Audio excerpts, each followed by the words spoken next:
আসসালামু আলাইকুম। কেমন আছেন সবাই? আমি আলহামদুলিল্লাহ ভালো আছি। আজকের ভিডিওটা একদম সকাল থেকেই শুরু করেছি। অনেক সকাল এখন, ঘুম থেকে কিন্তু কেউই ওঠে নাই। কারণ হচ্ছে আজকে আমাদের বাড়িতে এই রান্নাঘর ঠিক করার জন্য, মানে রান্নাঘরটা একটু যে খুঁটিগুলো আছে ওগুলো ভেঙে গেছে, ওগুলো পাল্টাতে হবে, এই জন্য মিস্ত্রি নেবে। তো সেজন্য অনেক সকাল সকাল রান্না করতে উঠছি।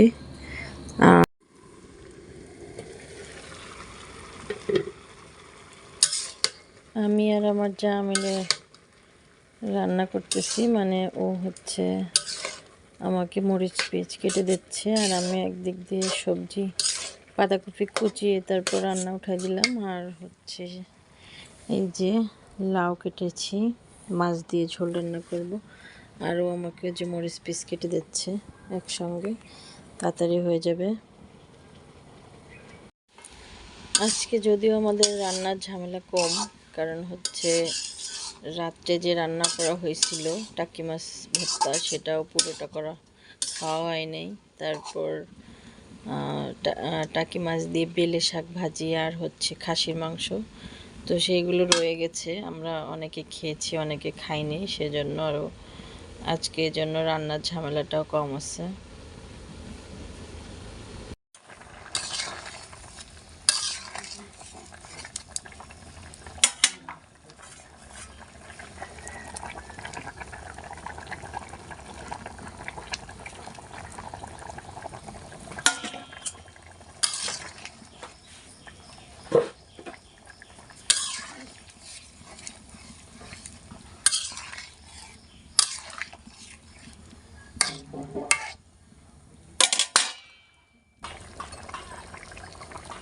দাদুর কাছে নানুর কাছে জিজ্ঞেস কর।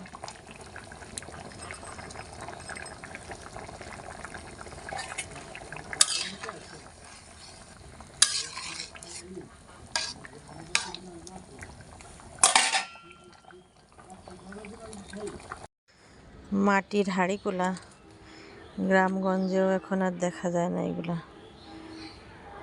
আমাদের এই কয়টা আছে।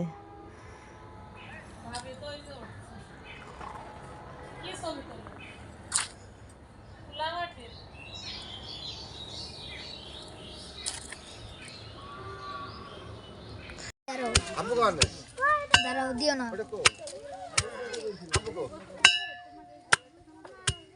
দাও দাও, দাঁড়া দাঁড়া, আমার নড়াস না রে।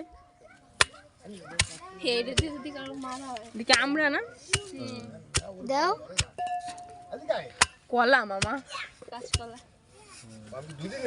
কলার কি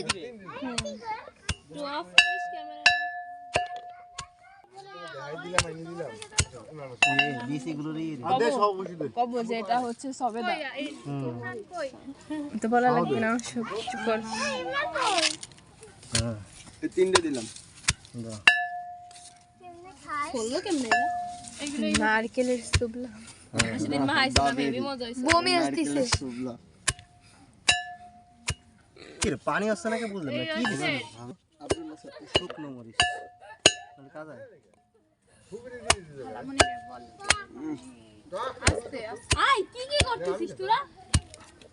আর কিছু আছে? যারা আমারে নারাস না। আচ্ছা, কলাটা একটু কাটে দাও, বেদে একবার দিও না। কলাই রস ভরা দিবে রে। কেমন খাবার? কেমন খাবার?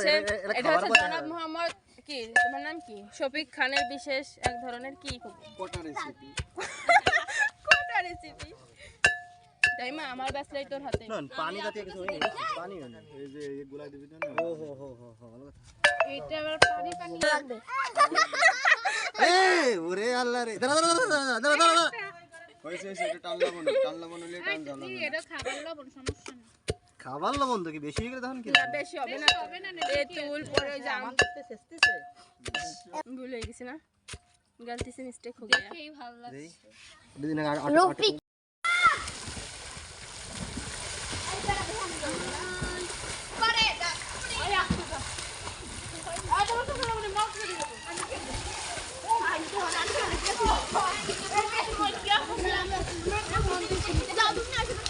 একে শীত নাই দেখে আমনে গোসল করতেছে।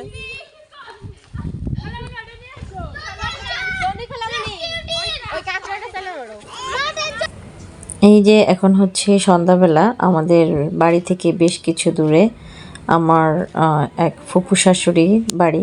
তো সন্ধ্যাবেলা আমরা ওনাদের বাড়িতে গিয়েছি ওনাকে দেখার জন্য। তো আর হচ্ছে একটু রেল লাইনে ঘুরবো, কারণ ওনাদের বাড়ির পাশেই রেল লাইন, তো সেজন্য। ছেলের র্যাকেট খেলা না, আব্দুল্লাহ খেলতে পারে তো।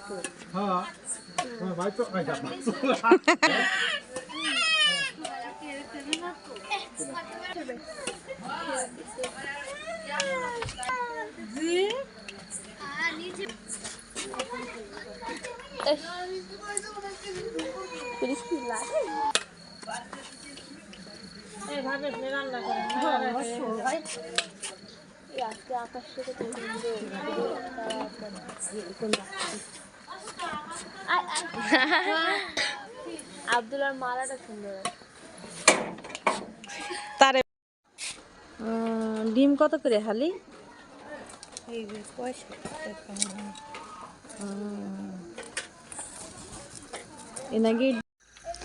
দিনের বেলা রেল লাইনে আসলে ভালো হয়, কিন্তু রাত্রেবেলা বসে হাঁটতে মজা। এদিক তাকাও। হ্যাঁ, এখন ট্রেন আসবে না, তোমরা ভয় পেও না। এদিক তাকাও মারিয়াম।